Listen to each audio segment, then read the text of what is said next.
드림 2022 드림팀 발대식으로 원래 비전 선포 주일인 셀리더 헌신 예배와 함께 드리는 주일입니다. 그런데 지금 셀리더들이 다 모일 수가 없잖아요. 지금 10% 정도밖에 예배 참석을 못하니까, 그래서 오늘은 먼저 비전 선포 주일로만 진행을 하고, 그리고 이 거리두기가 좀 완화되면은 셀리더 헌신 예배를 드리려고 해요. 비전 선포 주일은 하나님이 우리에게 주시는 나의 비전, 우리의 비전, 그리고 또 교회 비전을 함께 나누고, 또 그 해에 또 우리가 해야 될 일들에 대해서 지난 주간에 공동회의가 있었어요. 교회 전체에 가장 사역과 모든 일들을 결정하는 회의가 공동회의인데, 이 공동회의에서 결정된 것들을 우리가 함께 나누면서 힘있게 우리에게 주신 사명 비전, 또 원래 목표를 향해서 달려가는 결단하는 날이 바로 비전 선포 주일입니다. 결국은 오늘부터 우리가 2021년도를 시작한다 이렇게 해도 과언이 아니죠. 특별히 오늘은 드림 2022 발대식, 드림팀 발대식을 하는 건 너무 의미가 있어요. 드림 2022는 우리 교회는 2002년도에 개척을 했죠. 2002년 2월 7일 날 개척을 해서, 개척하는 그날부터 시작해서 10년 단위로 계획을 하나님께로부터 받고 그래 선포하고 함께 쭉 달려오고 있어요. 첫 번째 10년 계획은 2002년도에서 10년이니까 2012년도잖아요. 2012년도 드림 2012는 바로 하나님 우리에게 성전을 주신 것을 우리가 믿고 선포하고, 그래서 드림 2012가 이 성전 입당으로 하나님께 축복해 주셨어요. 아멘.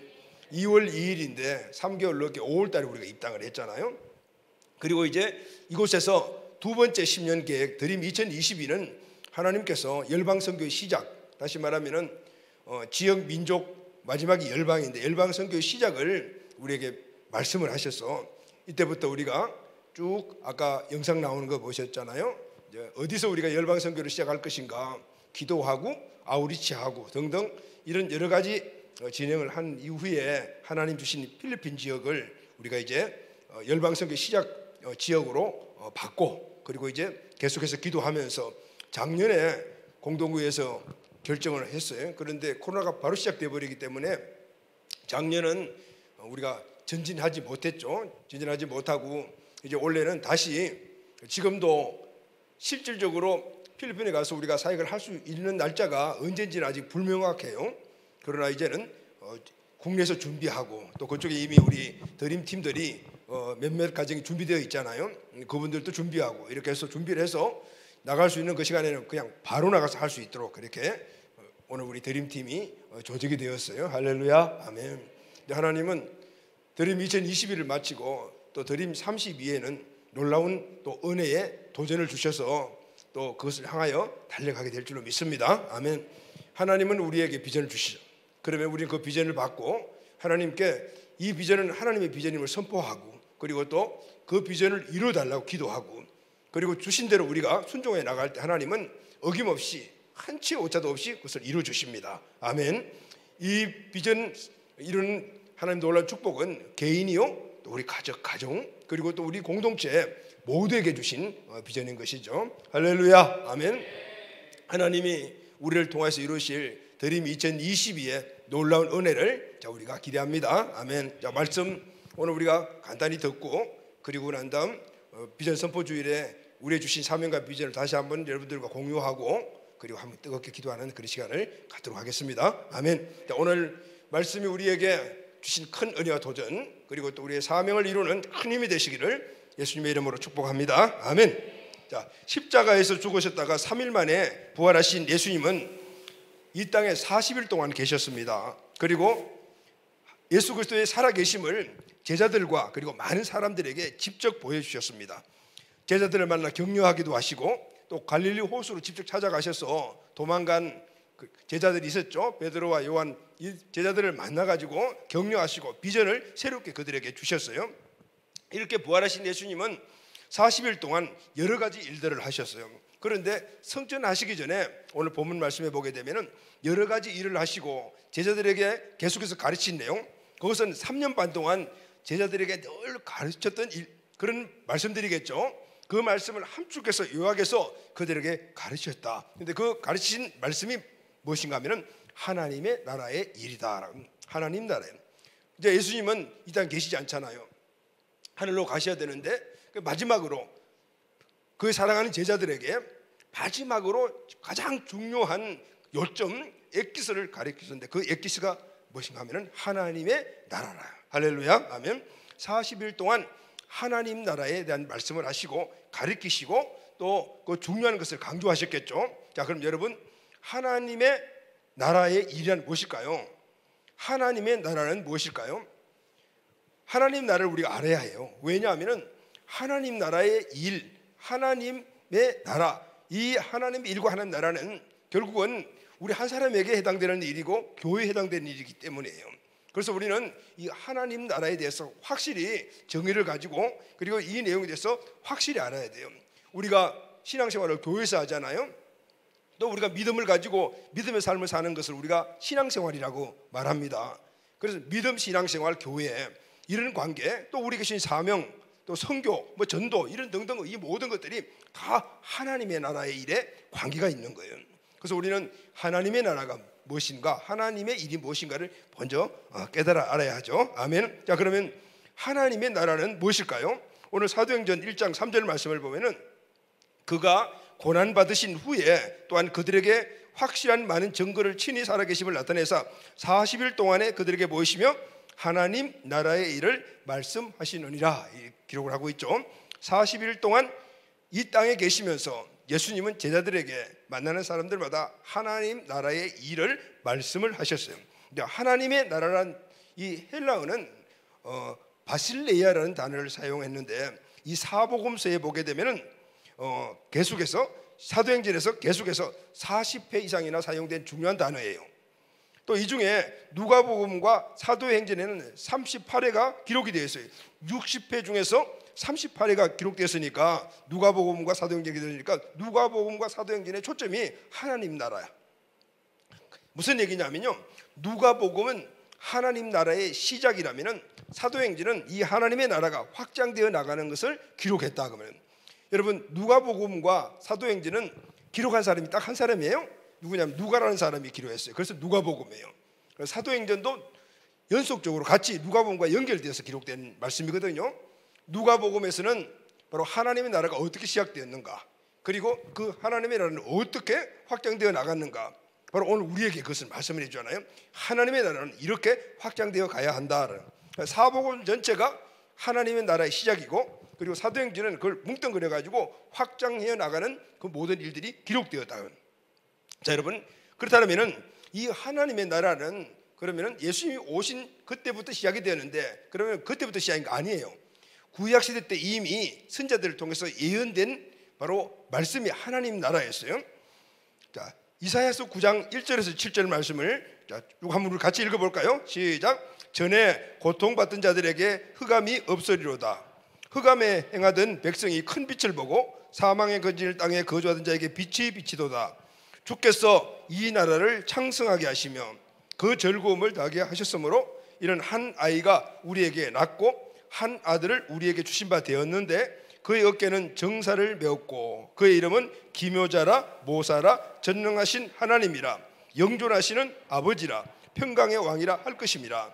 그 정사와 평강의 더함이 무궁하며 또 다윗의 왕자와 그의 나라를 굳게 세우고 지금 이후로 영원히 정의와 공의로 그것을 보존하실 것이라. 지금 이 말씀은 한마디로 말하면 누구를 이야기하는가 하면 예수님을 이야기를 해요. 이사야 선지자는 수백 년 전에 흑암이 가득한 이 나라에 이 영적 상태를 이야기를 하잖아요.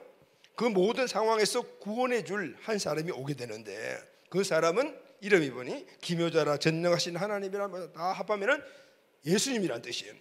다시 말하면은 예수님은 하나님의 나라를 이 땅에 이루기 위하여 하나님이 보내신 분이셔요. 할렐루야. 자, 그러면은 하나님 나라는 이 예수님을 통해서 그러면 구체적으로 어떻게 이루어지는 것일까요? 누가복음 17장 20절부터 21절 말씀. 자, 예수님이 이 땅에 하나님의 나라를 이루신, 예수님은 이 땅에 하나님의 나라를 이루시기 오셨는데, 그러면은 예수님은 이 땅에 오셔서 하나님의 나라를 어떻게 이루셨는가 중요하죠. 누가복음 17장 20절부터 21절 다 같이 시작.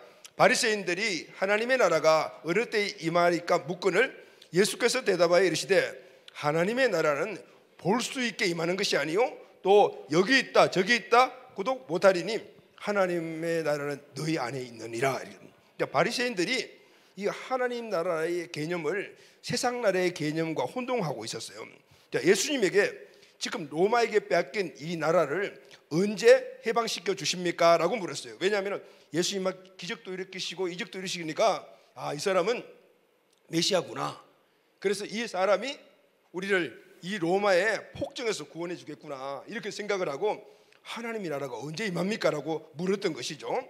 여러분, 한 나라가 형성이 되려면 세 가지 조건이 갖춰져야 됩니다. 땅, 국민, 주권, 통치권이 세 가지가 있어야 되잖아요.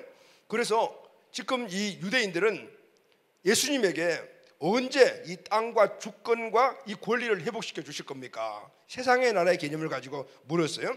그런데 예수님의 견해는 좀 달라요. 예수님은 하나님의 나라는 볼 수 있는 나라가 아니다. 하나님의 나라는 너희 안에 이루어지는 것이다. 하나님의 나라는 보이는 나라가 아니고 영적인 나라다. 하나님의 나라는 하나님의 통치가 이루어지는 것이다. 할렐루야. 하나님의 나라는 주권과 국민의 영역이 아니고 통치권의 영역을 이야기한다. 하나님 나라에 너희 안에 임했다는 것은 너희 안에서 하나님의 통치가 이루어지게 되면 바로 그곳에 하나님의 나라가 임했다. 아멘. 예수님은 이 하나님의 나라를 이 땅에 이루기 위해서 오신 분이잖아요. 하나님의 통치가 모든 사람들 가운데서 이루어지기 위해서 오신 분이에요. 이것은 예수님의 뜻이 아니고 예수님을 보내신 하늘의 하나님 아버지의 간절한 소망과 갈망이에요. 자, 하나님은 오늘 이 땅에 하나님이 통치하시는 나라가 이루어지기를 원하셔요. 왜냐하면요, 오늘 이 땅에 소망 없이 살아가는 모든 사람들에게 소망을 갖게 하고 하나님의 궁극적으로 인간을 만드신 그 은혜와 축복을 모든 사람들이 누리게 하기 위해서는 그곳에, 다시 말하면 그 심령들 가운데 하나님의 통치가 이루어져야 되기 때문에, 그래서 그 통치를 이루게 하기 위하여 예수님을 이 땅에 보내주신 거예요. 하나님의 오매불망 소원은 저와 여러분들 안에 하나님이 통치하기를 원하시는 겁니다. 아멘. 그런데 여러분, 하나님께서는 원래 인간을 만드시고 하나님이 직접 함께 하시면서 하나님과 함께 통치 안에 있었어요. 그래서 그 통치 안에 있는 놀라운 축복들을 인간이 누리게 만드셨어요. 그런데 아담과 하와가 달랑 하나님을 배반하고 하나님을 떠나버렸어요. 그리고 하나님의 통치의 영역에서 떠나버린 것이죠. 그리고 어디로 갔어요? 마귀의 통치의 영역으로 가버린 거죠. 그러나 여러분, 하나님은 오늘 우리 인간들에게 주시고자 원하는 원래 인간 창조의 목적, 하나님과 함께 하시며 통치 아래서 은혜 주시기를 원하는 이 계획을 포기할 수가 없었습니다. 왜냐하면 하나님이 저와 우리를 만드셨기 때문입니다. 아멘.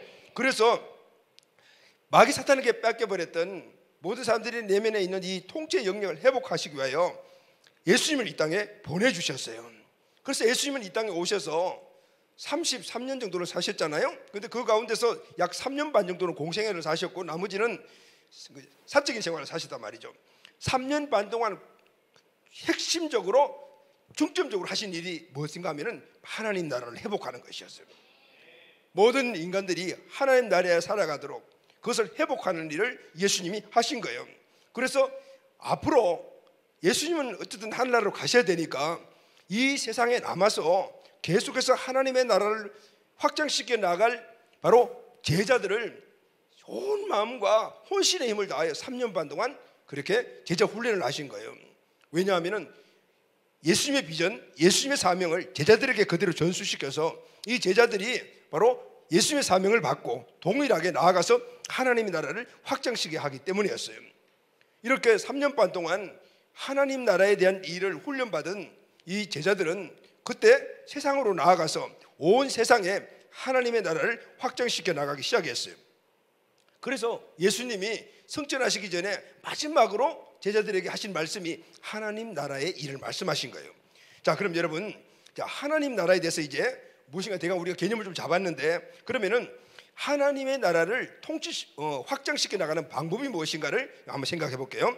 하나님 나라, 하나님의 통치를 오게 하는 예수님의 방법이 무엇이었을까요? 마가복음 16장 15절 말씀을 보면은 예수님이 제자들에게 하신 말씀이 나와요. 너희는 온 천하에 다니며 만민에게 복음을 전파하라. 할렐루야. 자, 그러면은 하나님 나라는 어떻게 해서 확장되는가? 만민에게 복음을 전파함으로 확장이 되는 거예요. 아멘. 그리고 사도행전 1장 8절 말씀을 보면은 오직 성령이 너희에게 임하시면 너희가 권능을 받고 예루살렘과 유다와 사마리아와 땅끝까지 이르러 내 증인이 되리라 말씀하셨죠.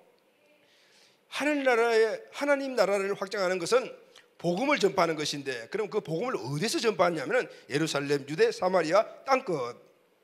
그러니까 한 자리에서 복음을 전하는 것이 아니고 계속해서 복음을 확장시켜 나가그라는 말씀이죠. 그리고 또 하나 마태복음 28장 18절에서 20절 말씀을 보면은 다 같이 시작. 예수께서 나와 말씀하여 이르시되 하늘과 땅의 모든 권세를 내게 주셨으니 그러므로 너희는 가서 모든 민족을 제자로 삼아 아버지와 아들과 성령의 이름으로 세례를 베풀고 내가 너희에게 분부한 모든 것을 가르쳐 지키게 하라. 볼지어다 내가 세상 끝날까지 너희와 항상 함께 있으리라 하시니라. 아멘. 자, 마태복음 28장 18, 20절의 핵심이 뭐냐 하면은 모든 민족을 제자를 삼으라는 것입니다. 예수님이 하신 하나님 나라의 확장의 방법은 바로 이거예요. 첫째, 만민에게 복음을 전파하라. 예루살렘, 유대, 사마리아 땅끝까지 이르러 복음을 전파하라. 그리고 거기서 끝나지 않고 복음의 능력으로 영혼이 구원받고 구원받은 영혼들을 어떻게 제자로 세우라라는, 할렐루야, 아멘. 제자로 세우라는 것입니다. 왜 그럴까요? 여러분, 많은 사람들이 예수 믿고 구원받고 하나님 자녀가 된 상태에서 머물러 버려요. 기도하여 응답받고 문제 해결받고 예배에서 평안을 누리고 여기서 머물러 버리는. 그런데 오늘 하나님께서 우리를 구원하신 목적은 바로 신자의 수준, 그 자리에 머무는 것이 아니고 예수님이 말씀하신 대로 궁극적인 마태복음 28장 19절 말에 모든 민족을 제자로 삼으라. 이 모든 민족이라는 것은 나도 여러분 다 포함이 되는 겁니다. 우리 모두는 제자의 사명을 가지고 주님의 부르심을 받아. 할렐루야, 아멘. 오늘 이 복음을 전파하고 그리고 제자로 세우고 이런 일들을 하는 그 기관이 교회거든요. 그러니까 하나님이 갈망하고 하나님이 간절하게 소망하고 하나님의 초집중은 바로 한 사람의 영혼 구원 그리고 교회예요. 아멘. 예수 믿고 구원받은 우리 자체가 교회거든요. 부름받은 존재들은 바로 에클레시아라는 말은 교회라는 뜻이거든요. 하나님이 왜 교회를 그렇게 집중하여 그렇게 오매불망 소원하실까요? 교회를 통해서 복음이 전파되고 영혼이 구원받고 또 그 영혼을 나가서 혼자서 그냥 구원받고 머무는 존재가 아니고 나가서 복음을 전하고 교회를 세울 수 있는 제자를 세우는 것이 바로 교회이기 때문입니다. 하나님의 소망은 우리 모두 우리 교회입니다. 할렐루야. 하나님은 이렇게 이 비전을 이루기 위해서 교회를 세우신 것입니다. 영혼 구원과 제자 양육을 위하여 기관으로 세운 것이 바로 교회인 것입니다. 그래서 하나님 나라의 확장은 개인의 비전인 동시에 교회의 비전이고 교회의 비전인 동시에 개인의 비전인 거예요. 할렐루야, 아멘. 그래서 하나님의 나라의 확장은 세상에 존재하는 모든 교회의 비전이 되는 거예요. 아멘. 특정한 어떤 교회만 선교하는 것이 아니고 교회의 존재 목적이 바로 땅끝까지 복음을 전하는 것이기 때문에 이 땅에 세워진 교회의 궁극적인 모든 목적들은 바로 영혼 구원과 제자를 세우고 또 교회를 세우는 것입니다. 그래서 주님께서 뭐라고 말씀하셨어요? 너희는 가거라 그랬어요. 예수 믿고 구원받고 교회 안에서 알콩달콩 이렇게 살아라는 것이 아니고 가거라라는 거. 어디로 가라는 거죠? 지역, 민족, 열방으로 예루살렘과 유다와 사마리아와 땅끝으로 가거라라는 거. 할렐루야, 아멘. 그래서 그곳에서 복음의 능력으로 영혼을 구원하고 그들을 다시 제자로 세우고 그리고 또 그들이 또 교회를 세워 또 복음을 전하고 제자를 세우고 계속해서 확장시켜 나가거라는 거죠. 아멘. 마태복음 28장 19절 상반절에 보면은 너희는 가서라는 말, 이 가라라는 말, 가라 어디로 가라는 거죠? 영혼 구원하러 가거라, 제자를 세우러 가거라, 교회를 세우러 가거라 말입니다. 이 명령은 예수님이 이 땅에서 마지막 하신 명령이에요. 그러니까 유언과 같은 말. 그래서 지상 대명령이라고 이야기를 하잖아요. 예수님의 모든 사역의 결론이 가서 제자 삼으라라는 거예요. 이 일을 하시기 위해서 예수님이 이 땅에 오신 거예요. 이 일을 통해서 하나님 나라가 확장되어 나가는 거예요. 아멘. 예수님은 제자들을 부르시고 3년 반 동안 동구동락하면서 제자를 양육하신 목적이 바로 이거예요. 우리가 제자가 됐으니까 그냥 재밌게 이렇게 살자 이게 아니고 제자로 세우시고 난 다음에 너희들은 가거라 보내기 위해서 예수님은 3년 동안 혼신의 힘을 다하여 그들을 제자로 삼으신 거예요. 그리고 하나님 나라가 무엇인가, 하나님 나라의 가치가 무엇인가를 그들에게 계속해서 가르치시고 그리고 그 일을 할 수 있도록 성령으로 능력을 부어주셔서 가거라라고 말씀하신 거예요. 마지막 당부잖아요. 가거라 하셨어요. 가볼래? 가면 어떻니? 이렇게 얘기하지 않았어요. 가거라네, 명령이었어요. 무조건 가야 한다.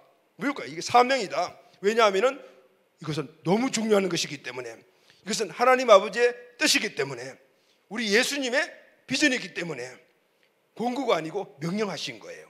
제자들은 주님이 주신 이 명령을 자신의 사명으로 삼았어요. 비전으로 삼았어요. 그리고 우선순위를 두고 생명 걸고 달려갔어요. 순종으로 나가는 제자들 앞에 어려움도 많았잖아요. 그런데도 너끈 이기며 나갔어요. 왜 그런지 아시죠? 생명 걸면은 두려움이 없어요. 할렐루야, 아멘. 생명 걸고 나갔으니 두려움 없이 그 일을 감당했다. 가라, 떠나라. 주님의 이 말씀에 따르기 위해서는 우리의 결단과 순종이 필요합니다. 제자들은 근데 처음부터 떠난 것이 아니었어요. 여러분, 가 이렇게 하면은 일어나서 가야 되는데 일어나는 것이 쉽지 않아요. 이 일은 여러분들이 가 하면 예배 끝났나 보다, 빨리 집에 가자, 이런 개념하고 달라. 가, 예수님 하는 것은 일어서서 생명 걸고 그리고 주님께서 명하신 일을 해야 가기 때문에 쉬운 게 아니란 말이에요. 그 막이라는 놈은 목각에 늘 붙잡혀 앉아놓는 거예요. 성경의 대표적인 그런 가라 했는데 가지 않는 교회가 있었어요. 어느 교회죠? 예루살렘 교회였어요. 예루살렘과 막 부흥했어요. 예루살렘 교회가 막 부흥했어요. 그러니까 성도들이 이제 같이 모여가지고 처음에는 좀 갈등이 있었지만은 나중에 서로 다 알고 나니까 너무 재밌잖아요. 그러니까 가야 되는 건 아는데 가기 싫은 거예요. 또 가게 되면은 또 새로운 사람들 만나야지. 그러면은 갈등이 또 생기지. 힘든 일도 생기니까 그냥 우리끼리 지금 너무 좋아. 눈빛만 보면 다 알고 뭐 말만 하면 다 통하니까 싫어 안 가는 거예요. 사도행전 2장 46절 47절 말씀 보면은 날마다 마음을 같이하여 성전에 모이기를 힘쓰고 집에서 떡을 떼며 기쁨과 순전한 마음으로 음식을 먹고 하나님을 찬미하니. 사람들이 좋아하는 것들 여기 다 있어요. 여러분, 우리 셀 가족들 모이면 그렇죠. 찬양하고 예배드리고 삶을 나누고 밥 먹고 그리고 또 수다 떨고 이러면은 정말 맨날 모이고 싶은 거예요. 나가서 전도하자, 제자양육하러 가거라 하면은 별로 가고 싶은 마음이 안 생기는 거죠. 예루살렘 교회가 바로 이런 상태가 되었다. 그러나 하나님의 나라는 그 속성상 이게 확장되어 가야 돼요. 할렐루야, 아멘. 어떤 일이 일어났습니까? 하나님께서 이 예루살렘 똘똘똘똘 뭉쳐가지고 우리끼리 하는 이 예루살렘 교회를 어떻게 빡 쳐서 그냥 강제적으로 해산을 시켜버렸어요. 그래서 모든 성도들이 사도들 외에는 모두가 다 어디에? 예루살렘을 떠나게 돼요. 왜 떠나게 되었습니까? 갑작스럽게 대박해가 일어났어요. 스데반의 순교 이후에 대대적인 박해가 예루살렘 교회에 막 임하게 되었고, 그러니까 어쩔 수 없이 떠나게 되었다. 그런데 어쩔 수 없이 떠났지만은 그들이 가는 곳들마다 교회를 세우고, 할렐루야, 아멘, 영혼을 구원하며, 복음은 원래 하나님의 뜻대로 예루살렘을 떠나서 사마리아와 유다와 사마리아와 땅끝까지 확장되어 나갔던 거예요. 여러분, 우리가 안 떠나면 하나님 떠나게 만드시는 거예요. 그러니까 하나님이 팍 흩어지기 전에 우리는 알아서 갈게요 하고 딱 가야 돼. 할렐루야, 아멘. 자, 그럼 가서 뭘 하는 거죠? 모든 민족을 제자 삼으라 그랬잖아요. 복음 전하여 영혼을 구원하고 제자 삼고 교회를 세우는 것, 가서 해야 될 일. 어디까지? 모든 민족이라 그랬어요. 인종, 국경, 사상을 뛰어넘으라라는 거예요. 간혹 이런 말씀을 하시는 분들이 계셔요. 아직 우리나라에도 전도할 사람이 얼마나 많은데 왜 굳이 외국까지 나가서 전도하려고 합니까? 왜 전도하려고 합니까? 해야 합니다. 왜냐하면 하늘과 땅의 권세를 가지신 그분이, 내 주권자가 되시는 하나님이 그렇게 하라고 말씀하셨기 때문에, 하나님의 뜻은 만국 만민이 다 복음을 듣고 구원받고 또 그들이 제자가 되어 구원받은 그 은혜를 다른 사람들에게 나가서 나눠주고 또 다른 영혼을 구원하는 거 우리에게 주신 사명이야. 아멘. 그래서 우리는 그 비전을, 사명을, 비전을 품고 나가게 되면, 그런데 주님이 분명히 동행해 주시는 거예요. 아멘. 시작하면 함께 하시고 도와주시는 거예요. 그러나 시작하지 않고 앉아 있으면 그냥 보고만 계셔요. 우리가 주신 그 사명을 품고 나아가 일어나 출발하면은 그때부터 밀어주시고 당겨주시고 앉으면은 세워주시고, 할렐루야, 필요한 것들은 공급해주시고 먹여주시고 입혀주시고 그렇게 끌어가시고, 그 일이 성경 전체 역사에 사도행전에 나오는 모든 역사 그 역사고, 기독교 역사 전체가 바로 그 역사이며 우리 교회 역사가 바로 그 역사인 줄로 믿습니다. 아멘. 그래서 우리는 하나님이 우리에게 주신 사명, 아니 우리 사명이 아니고 하나님이 우리에게 주신 사명, 그 사명을 우리의 우선순위로 삼고 우리는 순종하여 나아가 그때 필요한 것들을 주님께 구하고, 그리고 하나님께 갈망하면은 하나님이 채워주시는 거예요. 아멘. 왜냐하면 그 일이 하나님의 일이기 때문에요. 여러분, 건강도 주시고 우리 삶에 풍성한 삶도 주시고 필요한 것들을 공급해 주시는 거예요.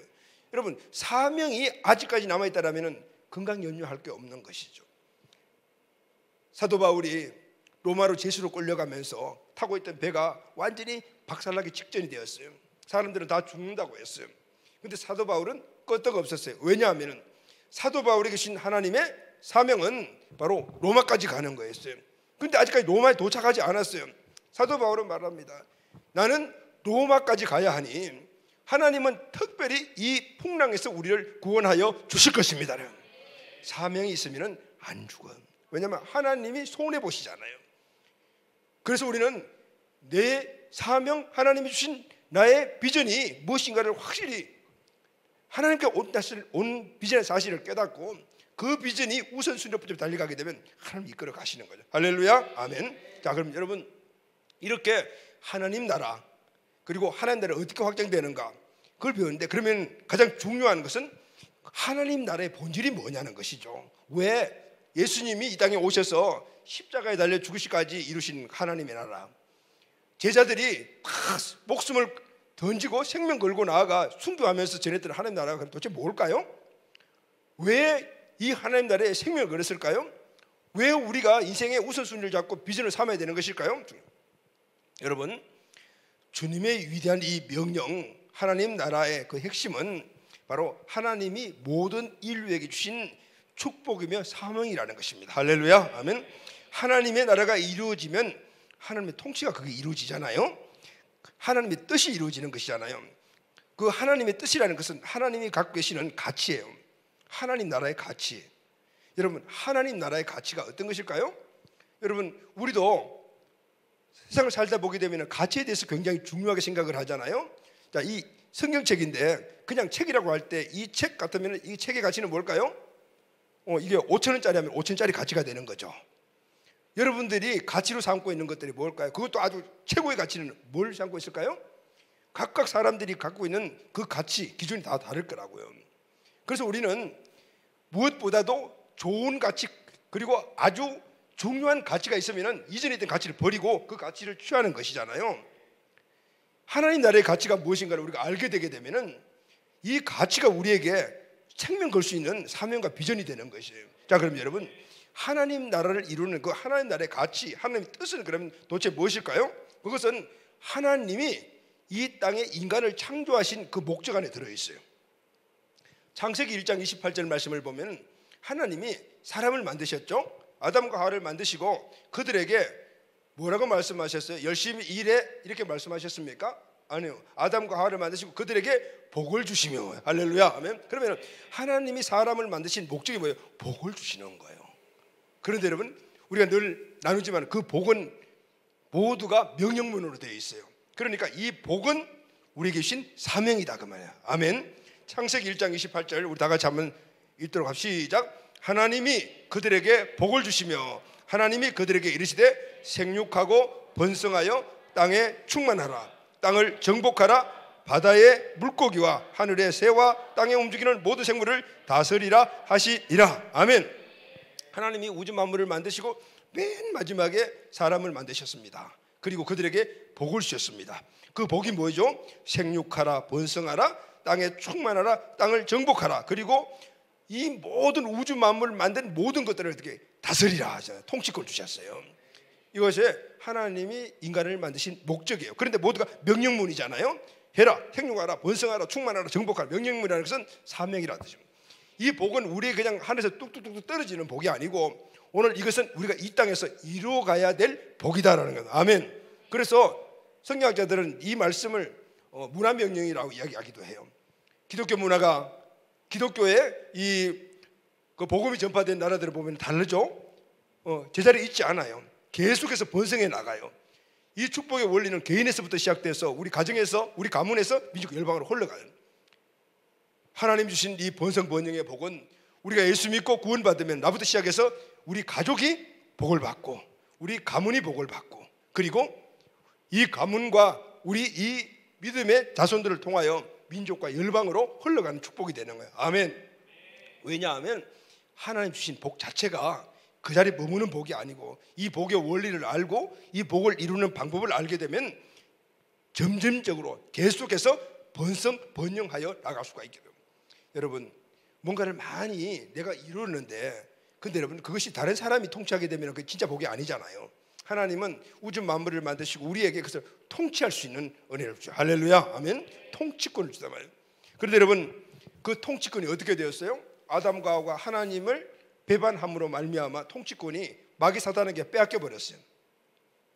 그래서 이 세상에 하나님이 통치 아래서 하나님 주신 이 복을 누리도록 하나님이 우주 만물을 만드시고 인간을 만드셨는데 그런데 그 통치권을 마귀 사탄에게 넘어가 버렸잖아요. 그러니까 이 세상에 있는 모든 사람들은 결국은 마귀 사탄의 통치 아래서 허덕거리면서 살아가는 그런 모습이 되었다는 거죠.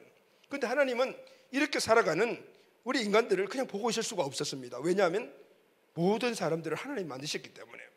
그래서 하나님은 다시 그 하나님의 통치가 이 땅에서 회복되기 위하여 예수 그리스도를 보내주셨고 지금은 그 일들이 이루어져 가잖아요. 그런데 이것이 예수님을 통해서만 이루어진 것이 아니에요. 하나님은 궁극적으로 이스라엘이라는 민족을 선택하셨어요. 이스라엘 민족을 선택하신 이유는 이스라엘이 열방의 나라를 하나님께로 가져오게 만나게 만드는 제사장의 나라로 삼으셨다. 이게 이스라엘의 사명이었어요. 제사장의 국가로 삼는.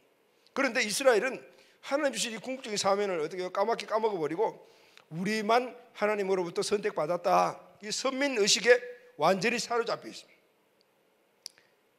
그래서 하나님은 만국 만민이 다 이 복을 누리는 것인데 이스라엘을 선택을 했더만은 이스라엘은 자기만 알고 우리가 선민이라고 이렇게 살아가니까 하나님은 궁극적으로 예수님을 이 땅에 보내주셔서 예수 안에서 이 모든 축복을 다 누리도록 계획을 하시고 할렐루야 예수님을 이 땅에 보내주신 거예요. 아멘. 갈라디아서 3장 13절에서 14절 말씀을 우리 다 같이 한번 읽도록 하겠습니다. 시작. 그리스도께서 우리를 위하여 저주를 받은 바 되사 율법의 저주에서 우리를 속량하셨으니 기록된 바 나무에 달린 자마다 저주 아래 있는 자라 하였습니다. 이런 그리스도 예수 안에서 아브라함의 복이 이방인에게 미치게 하고 우리를 하여금 믿음으로 말미암아 성령의 약속을 받게 하려 함이니라. 아멘.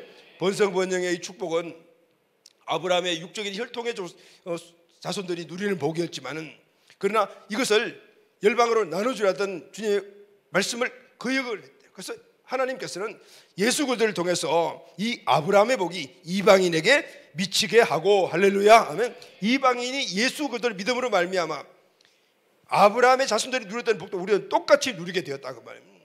이것이 예수님이 이 땅에 오신 목적이었고 그것이 바로 하늘나라의 확장 속에 들어있는 놀라운 축복이었던 것이죠. 예수님은 영원한 생명과 함께 이 아브라함의 복을 땅끝까지 전하기 위해서 평생 동안 12명의 제자를 삼으셨어요.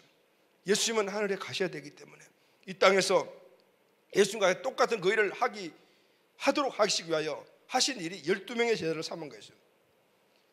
그리고 그들에게 예수님 안에 있는 아브라함의 복을 땅끝까지 나가서 모든 민족에게 전파하라고 마지막 명령을 하신 거예요. 그래서 여러분 사명이 축복인 것입니다. 할렐루야. 아멘. 복음의 능력으로 영혼을 구원받으면 하나님 나라가 그 가운데 임하게 됩니다. 하나님의 통치가 임하게 되잖아요. 그러면은 하나님의 통치가 임하게 되면 하나님의 뜻도 그것이 임하게 되는 것인데 그 하나님의 뜻은 하나님의 축복이다 그 말이에요. 할렐루야. 아멘.